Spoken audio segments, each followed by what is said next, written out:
अनेकांना अंगाला सतत खाज येत असते आणि पावसाळा आणि हिवाळा याच्यामध्ये तर जास्त प्रमाणात ही खाज वाढायला चालू होते. काही जणांना कोरडी खाज असते, लाल चट्टे येतात किंवा बारीक पुरळ येतात आणि ते स्प्रेड होत असतात. जर असं होत असेल तर याला शीतपित्त असं म्हटलं जातं. याची कारणं भरपूर आहेत.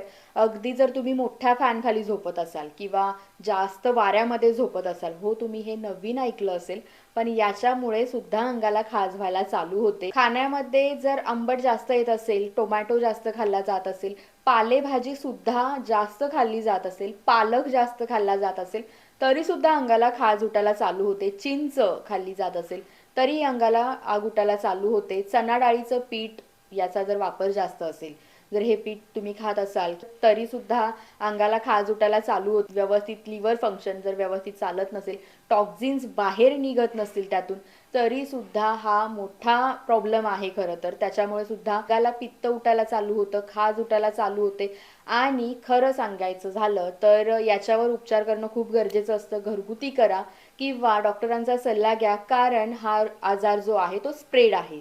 म्हणजे एकमेकाच्या सहवासामध्ये एकमेकाचं जर काही तुम्ही टॉवेल यूज करत असाल, स्वतःचा टॉवेल हा स्वतः यूज करायचा आहे किंवा कपडे ही सेपरेट असावी, साबण सेपरेट असावा, प्रत्येक वस्तू या सेपरेट असाव्या, कारण हा आजार आहे तो स्प्रेड आहे. तो आईकडून बाळाला होऊ शकतो, बाळामुळे आईला होऊ शकतो. हा इतका भयानक, खरं म्हटलं तर भयानक रोग आहे. बघायला गेलं आणि ऐकायला गेलं तर हे नॉर्मल वाटतं, पण हा हळूहळू हा जर वाढत गेला तर एक्झिमामध्ये होऊ शकतं. ते लाली असते, जिथे लालसर झालेलं असतं तिथे पित्त हे असतंच असतं. जर खाज असेल, म्हणजे ज्या ठिकाणी खाज उठते तर त्यामध्ये कफ असतो, म्हणजे त्या त्या ठिकाणी त्या व्यक्तीला कफ हा असतोच असतो. आणि जर तुम्हाला पूर्ण बॉडीमध्ये इचिंग होत असेल, बॉडीवरती पुरळ आले असतील, तर तिथे वात हा असतोच असतो. म्हणजे हा जो आजार आहे तो पूर्णपणे त्रिदोषाने तयार झालेला असतो. बघताना ऐकताना सोपा वाटतो, पण खरं तर हा आजार तयार होत असताना पूर्णपणे त्रिदोषातून तयार होतो. त्यामुळे हा शरीरातून घालवणं खूप गरजेचं असतं. पोट साफ होत नसेल तरीही हे प्रॉब्लेम चालू होतात, झोप लागत नसेल तरीही हे प्रॉब्लेम चालू होतात, पिरियड्स व्यवस्थित नसतील तरीही हे प्रॉब्लेम चालू होतात.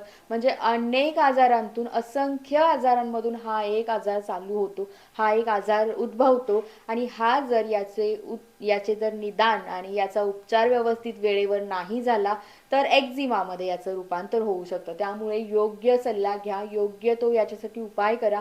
अंघोळीच्या पाण्यामध्ये रोज अंघोळ करत असताना मोठं मीठ तुम्हाला टाकायचं आहे. अंघोळ करत असताना मोठं मीठ टाका, काही वेळेस तुरटीचा खडा फिरवा. हे कराच करा, शिवाय तुम्ही योग्य डॉक्टरांचा सल्ला घ्या. खाली आमचे नंबर्स आहेत. तुम्हाला जर काही असा त्रास असेल, ज्याला कोणाला हा खाजेचा त्रास असेल, त्याने अगदीच हलक्यावर न घेता खाली आमचे नंबर आहेत. हा कॉल अगदी फ्री आहे. घरगुती उपाय सुद्धा याच्यावर फ्रीमध्ये सांगितले जातात. तुम्ही एकदा कॉल करा आणि आयुर्वेदाचा सल्ला घ्या, आयुर्वेदिक वापरा. जे वापरायचं ते आयुर्वेदिक वापरा आणि या खाजेपासून दूर व्हा.